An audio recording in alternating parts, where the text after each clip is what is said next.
témoins et des bénévoles qui ont travaillé. Édouard Philippe est le maire de Trèbes, au contact des sinistrés. Objectif, leur apporter du soutien, les informer et les rassurer. Mais très vite, le ton monte avec une famille évacuée qui souhaite des réponses.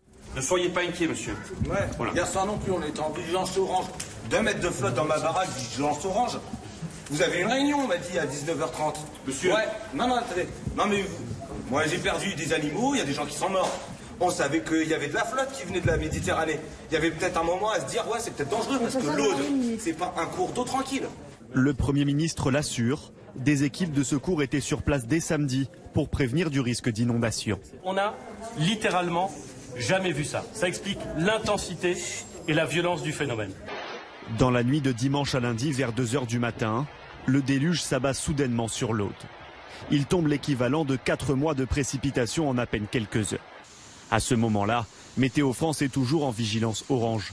La vigilance rouge n'est donnée qu'à 6 h du matin. Mais était-il possible de l'anticiper?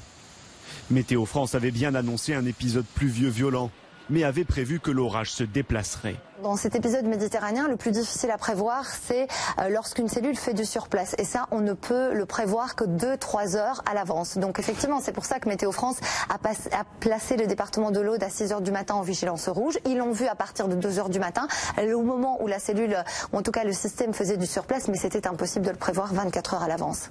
En 2015 déjà, lors des inondations dans les Alpes-Maritimes qui avaient fait 21 morts, la vigilance de Météo France avait été mise en cause.